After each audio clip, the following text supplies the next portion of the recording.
Hello beautiful friends, my name is Katie, and last weekend I flew to Nashville for a family wedding. I'll insert some pictures here. The drive from where I live to Nashville can take anywhere between 9 and 500 hours.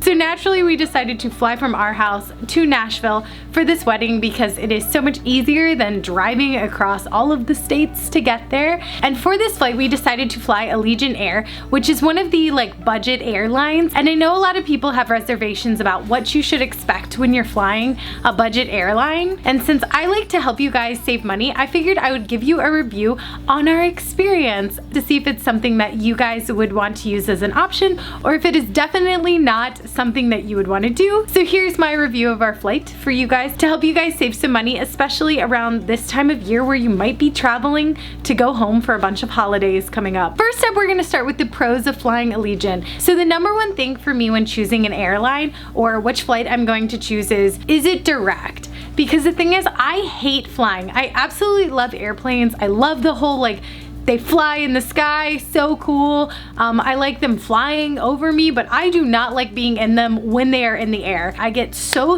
motion sick, and it just is such a stressful process to me. So the number one thing for me when my sister was booking these was she said it's the only direct flight from our house to Nashville, which I was like, I don't care who it's flying through, sign me up. That'll work for me. The least amount of time spent in the air is what we will do right now. So that was really important to me, was the fact that it was direct. And I know a lot of these budget airlines fly places direct, so you're kind of like, do I want to spend 12 hours in LaGuardia, or do I want to just fly 1.5 hours from my house to Tennessee and be done? I want to do that one. The second pro of this was that this flight was actually also the cheapest. So not only was it the only direct flight, it was also the cheapest. So I mean, saving money and being direct, yes, definitely. So the pro list really has two things on it, which are honestly the most important to me. Being direct and also a good price are definitely what I'm looking for in an airline. So I'm gonna put the cons up here, but the cons really aren't necessarily as much of a con for me as they might be for other people. So the first thing was baggage. So basically you get one purse item, which can honestly be a small backpack or a huge purse. They had specific measurements online. I'll put up the measurements for our flight right here, but I would definitely check every single time just to make sure you're within them.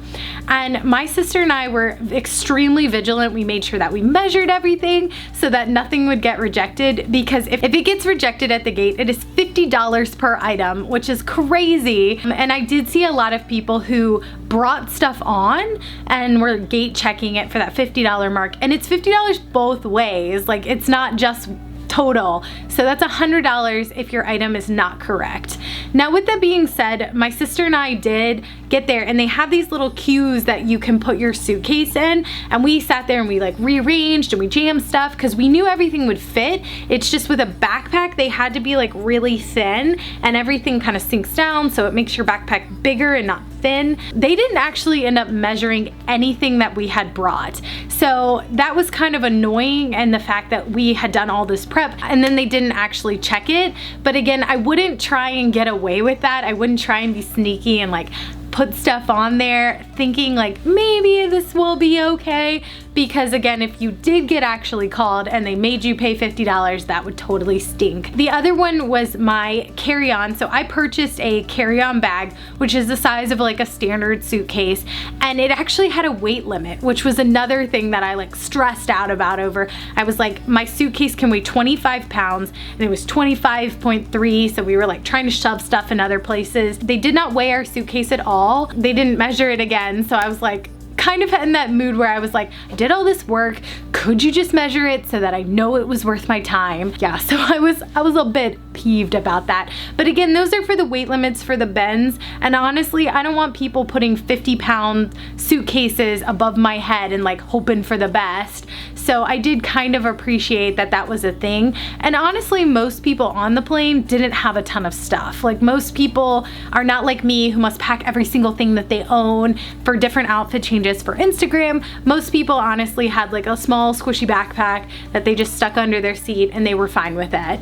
So I think if you were definitely a lighter packer, or if you were someone who like doesn't need 500 outfits for Instagram, this would still be a great option because it still was a lot cheaper even with all that considered. And you could buy extra luggage or whatever depending on where you were going. You know, you kind of have to buy extra baggage anyway on places, so it doesn't really matter that much. The next con definitely had to be snacks provided. Now I'm one of those people who just kind of knows that like I get high anxiety on airplanes, so I always make sure to bring 2 empty water bottles that I fill up at the airport. And I also know to buy drinks at the airport. I know they're like $3 a drink. I know your credit card is like, stop swiping me for a soda, but I'm always going to buy at least one like Coke product and a ginger ale. Like I'm always gonna buy those things ahead of time because you just honestly never know how long you're gonna be on a plane.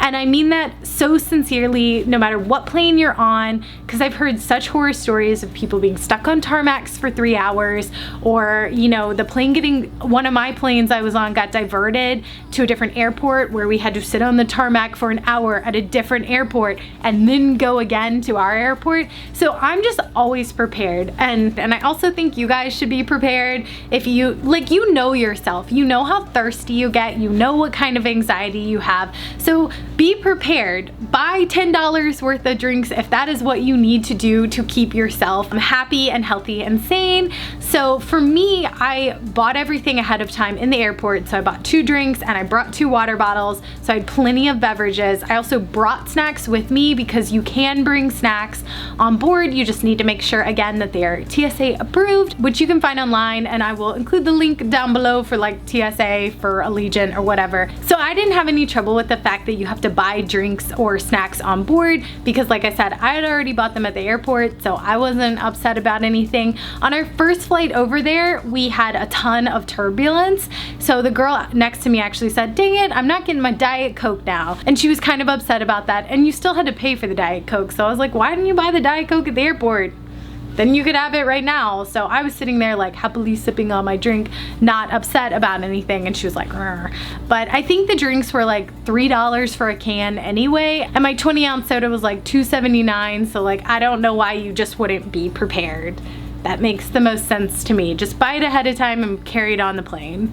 The next con, the seats. So everyone says with budget airlines that the seats are super uncomfortable and they're super small. I will say that our seats, I thought they were comfortable, but where I was sitting, the back of it, you could definitely see that literally like the whole back is cut out of the seat, and it just has a little bit of cushion on the back. So they are making sure there's no extra weight that they need to account for on these planes. Like it was crazy because that helps with fuel costs. I thought the seats were fine. I was only flying for an hour and a half and I was plenty comfortable in them. I will say that they are small. Like I am not a big person by any means, and I definitely like fit very accurately in the seat. So they were very small. I was seated on the wing, which is not an exit row, and I had plenty of leg room. I'm only 5'1", but there definitely wasn't like leg room for days. So if you are someone who is taller or someone who is a wider frame than I am, it might actually be an issue. It had armrests for both of us. Everyone on the plane kind of made friends pretty easily. Have you flown with these people before? Do you know what to expect? It was kind of a bonding experience because everyone was like, I don't know what to expect. Let's all be on this adventure together. The other thing I will say about the seats was that I specifically always want to sit on the wing because I was told the rumor that that's the most stable part of the plane. So if you get motion sick, it'll make you feel better to be on that part. And also I just always like looking out at the wing. It just makes me feel better. I don't know why. So to get that seat, I did have to pay $15 extra both ways, so $30 total, to be able to have the privilege of picking that seat versus other airplanes. They don't make you pay as long as you're not on like an exit row or one that has extended leg room. So that was kind of one of those where you're like, okay, just like keep adding up the costs here. The next item on the list is actually a pro and a con. So from our particular airport, Allegiant actually had only like very specific times they flew out of. When we looked, there was only one flight per day leaving from both locations. There wasn't any flexibility in the time in which you left and which you came back. So that's a con if you needed specific times or if you needed to be there earlier, because for us when we were flying out Friday night, we wanted to get to the event earlier, but we didn't actually make it on time because of our flight, even though we weren't doing anything earlier that morning. We just kind of missed that part. So that was kind of a bummer. But on the pro side of it, because I'm super social and I love talking to people, basically every single person on that return plane was also on the plane with us the first time. So it was kind of fun to be able to see like what people had done in the weekend time they were there. So for me, I would list this as also a pro because it was kind of fun to just actually like see the people that you were sitting next to before, and like, so I like the fact that you actually got to know the people around you. I'm not saying by any means that we're now Facebook friends and we're gonna be besties forever, but I just thought it was a really fun like human experience to have with other people who you're gonna share, you know, 3 hours of your life with. Let's become, you know, plane buddies and have some fun. So I actually really enjoyed that part of it. So overall, my experience of flying with Allegiant Air was actually very positive. Now, would I necessarily fly Allegiant again if it wasn't a direct flight? I don't know. I might pick one of the airlines that does offer more amenities, but for the fact that it was the only direct flight, it was perfect. I would definitely recommend flying with them, especially if it is the most affordable option and it is direct, because you know that's my jam. If you guys have any good information on what other people should expect when flying Allegiant or flying any of these budget airlines, please leave them in the comments below. If you guys like this video, please give it a big thumbs up. It makes me feel better. You know, why not give out some free awesomeness, especially around this time of year. And if you guys are not subscribed yet, hit the subscribe button down below. I make lots of DIY and lifestyle and how to save you money videos, and I would love to have you as part of my DIY family. Please remember to spread love in everything you do, and I hope you guys have a fantastic week, and I will see you guys next time. Bye!